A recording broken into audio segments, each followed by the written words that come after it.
Gara-gara dicopet, orang ini jadi tidur sama pocong. Jadi ini gue dapet kiriman cerita lewat email. Kita sebut aja yang ngirim namanya Pak Ijo.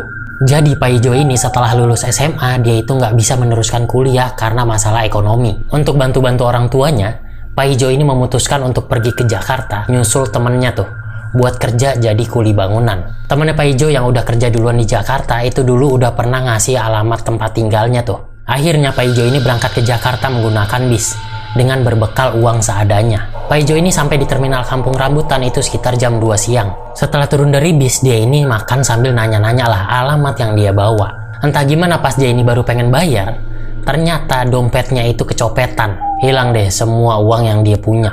Dia cuma tinggal punya tas yang dia bawa doang tuh, dan isinya cuma pakaian. Karena Pak Ijo ini nggak punya handphone, jadi dia itu nggak bisa ngehubungin temennya ini. Dan ternyata tempat temennya ini masih lumayan jauh. Ya udah mau gimana lagi, akhirnya Pak Ijo ini memutuskan buat jalan kaki aja ke alamat tersebut. Setelah beberapa jam jalan, ternyata kaki Pak Ijo ini sakit. Dan hari udah mulai malam tuh. Akhirnya Pak Ijo ini berencana buat nyari tempat buat dia istirahat sementara. Pak Ijo ini nyari musola atau masjid ternyata nggak ketemu-ketemu tuh. Dia malah nemuin sebuah kontrakan yang kayaknya udah nggak kepake lagi. Kelihatannya kayak bekas warung gitu. Udah deh, Pak Ijo memutuskan buat istirahat malam itu di situ. Pak Ijo itu tidur beralaskan dengan triplek yang ada di situ. Tasnya ditaruh di kakinya dia, dan dia pun tidur. Nah, di tengah-tengah tidur lehernya itu sakit.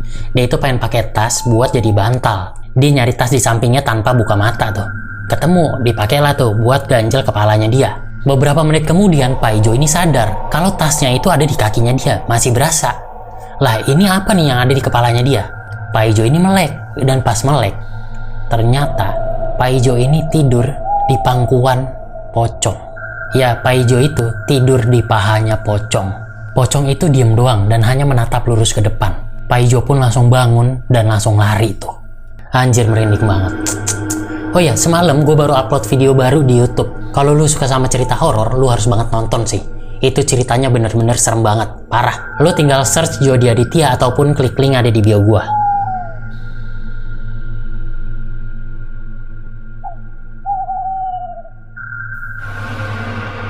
Wanita ini digangguin genderuwo setelah sholat tahajud. Jadi ini gue dapet cerita dari seorang wanita bernama Tina. Jadi kebiasaannya Tina itu dia itu bakalan tidur jam 12 malam. Terus nanti jam 2:30 pagi dia itu bakalan bangun buat sholat tahajud. Nah, setelah sholat tahajud ini dia bakalan tidur lagi sampai azan subuh. Beberapa bulan yang lalu, Tina ini bangun sekitar jam 2:30 pagi tuh buat sholat tahajud. Seperti yang kita tahu ya, sholat tahajud ini adalah salah satu ibadah yang paling berat. Katanya jin-jin ini atau setan-setan itu bakalan banyak gangguin orang-orang yang pengen sholat tahajud biar nggak jadi sholat. Nah, Tina ini ngerasa pas dia itu lagi sholat tahajud, kayak ada orang yang lewat-lewat di belakangnya dia. Setelah Tina ini selesai sholat, dia itu coba ngecek ke belakang tapi nggak ada apa-apa. Udah tuh dia beres-beres dan dia itu jalan lagi tuh masuk ke kamarnya. Nah, di sini nih, pas dia itu masuk ke kamarnya, Tina ini sempet denger beberapa kali orang ngorok gitu. Padahal dia itu tinggal sendirian. Wah, itu bikin badannya merinding banget ya. Dia itu tiduran di kasurnya.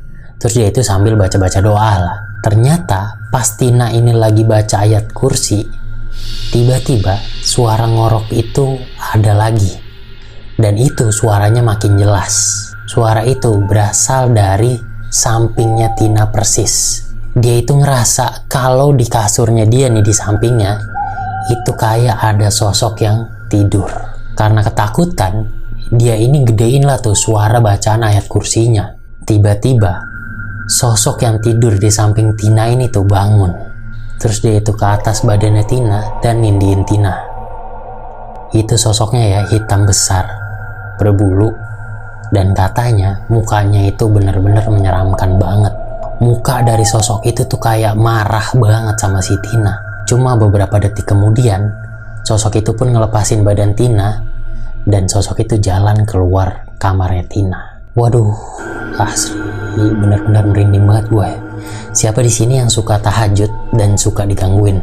Coba cerita ya, komen di bawah. Oh ya, semalam gue itu baru upload cerita horor terbaru di YouTube gue. Itu ceritanya tentang anak-anak SMA yang ngelakuin uji nyali di rumah kosong terbengkalai, dan ternyata di rumah kosong itu terdapat kerajaan setan. Itu serem banget sih, asli. Lu harus banget nonton. Search aja ya Jody Aditya ataupun klik link ada di bio gua. Nih thumbnailnya ya, gua sensor. Kalau nggak disensor pasti, aduh, TikTok parah dah.